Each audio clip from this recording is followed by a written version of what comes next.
everyone. I'm here with a Bible reading. I hope you guys are having a good day. Okay.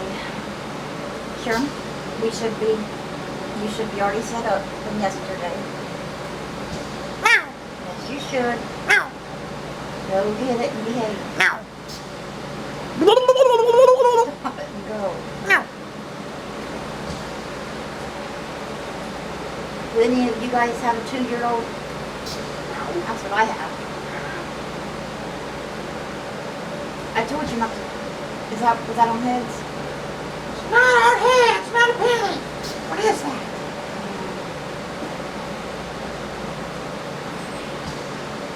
That's one of my depression pills. It's all broken. I don't know how that fell out with this throat trash.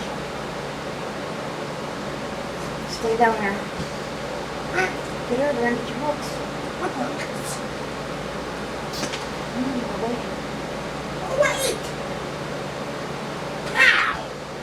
We're supposed to have bad storms here tonight. It's supposed to be starting around 6 o'clock. It's 4 o'clock right now. So I want to try to get the videos done before the storm in case the electric goes out.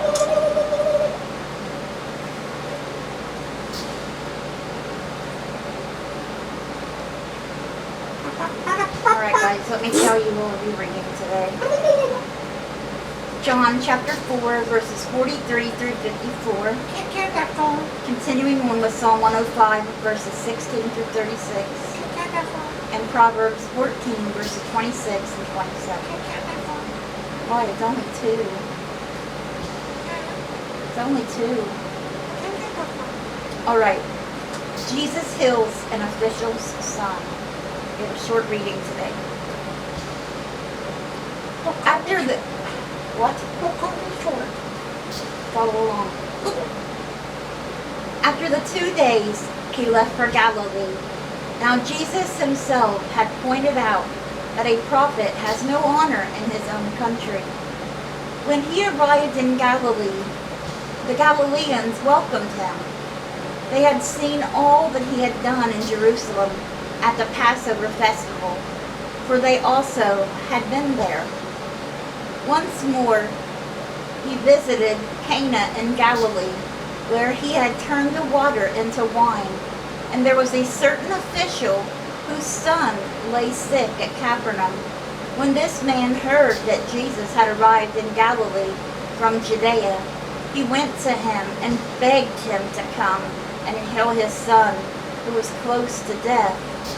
Unless you people see signs and wonders, Jesus told him, you will never believe.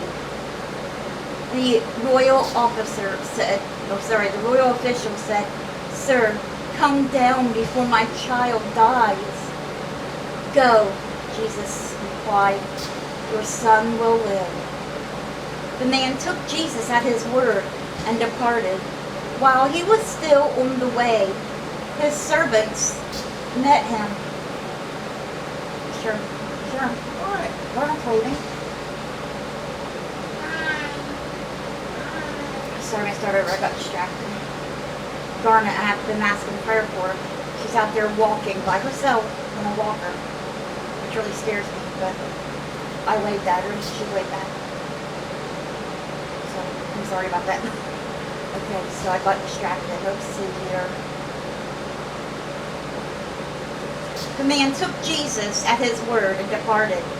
While he was still on the way, his servants met him with the news that his boy was living.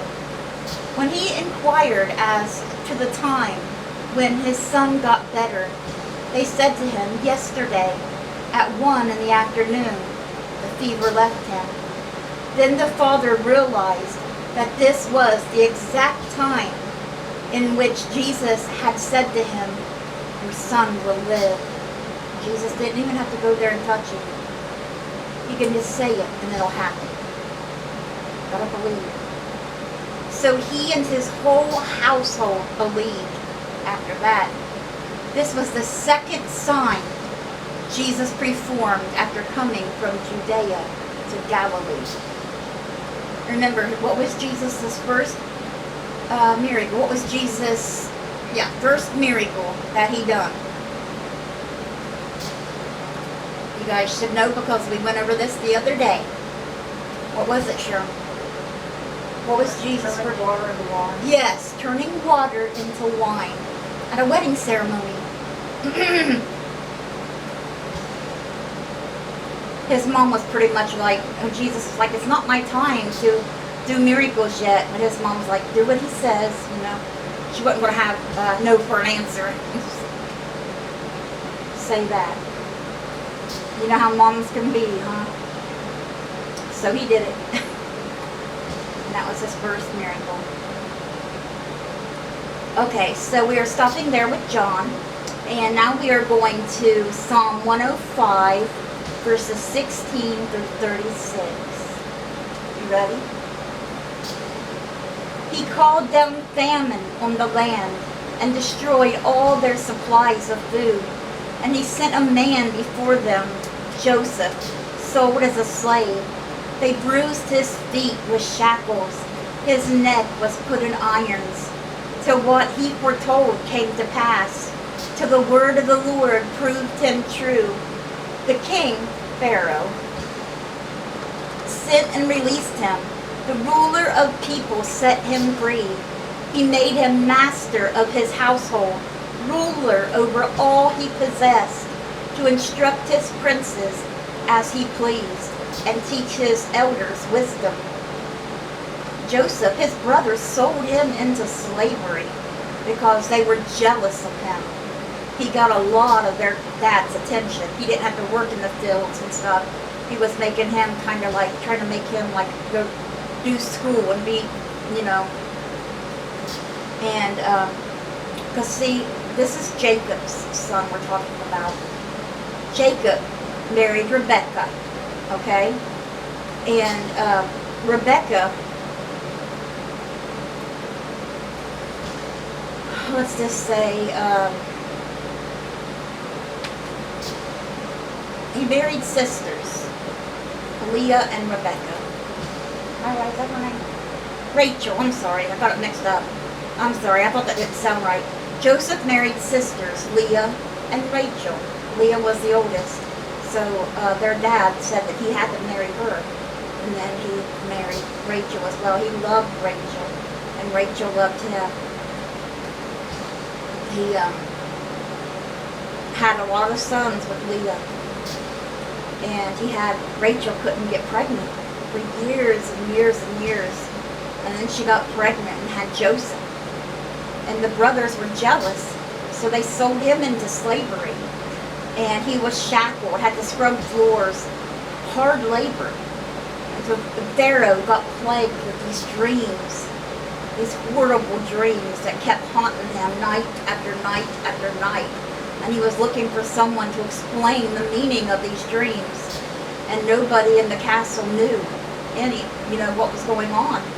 And Joseph told them. And they brought him to Pharaoh because, he said he could interpret dreams. That was a gift that God gave Joseph, to interpret dreams. Okay, so he went up there and told Pharaoh what his dreams meant. And Pharaoh put him in charge over pretty much everything. He was one of the highest people there, Joseph was. So, God always has a plan. Always has a plan. Then his brothers that sold him into slavery came there. They didn't recognize him. They did not recognize him at all. Joseph was like, let me take care of them. They recognized Joseph not. And there was another boy with them. His name was Benjamin. After Joseph was sold into slavery, Rachel was blessed with another son by Jacob, and his name was Benjamin. And that was Joseph meeting him for the first time. But they came there because there was a big famine, and they didn't have food there. And so they came to Egypt from Canaan. And Joseph gave them food and everything. Long story short, he ended up telling them who he was, and then Jacob and the family moved to Egypt to be close to each other. Rachel had already passed away, his mother. Okay, well, let's finish it. So I just want to give you a little recap of what's going on here. household or whatever. Okay, then Israel entered Egypt. Jacob resided as a foreigner in the land of Ham. The Lord made his people very fruitful. Their population grew very fast. If they were starting to outnumber the Egyptians. He made them too numerous for their foes. People in Egypt were not liking that. Whose hearts he turned to hate his people, to conspire against his servants. He sent Moses, his servant, and Aaron, whom he had chosen, which is Moses' brother. They performed his signs among them, his wonders in the land of Ham. He sent darkness and made the land dark. For had they not rebelled against his words? He turned their waters into blood, causing their fish to die. Their land teemed with frogs, which went up into the bedrooms of the rulers. He spoke, and there came swarms of flies and gnats throughout their country.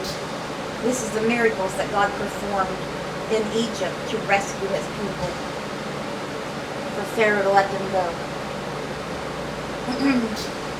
He turned their rain into hail, with lightning throughout their land. He struck down their vines and fig trees, and shattered the trees of their country. He spoke, and the locusts came, grasshoppers without number. They ate up every green thing in their land, ate up the produce for their soil. Then he struck down. This was the last one that made Pharaoh let him go.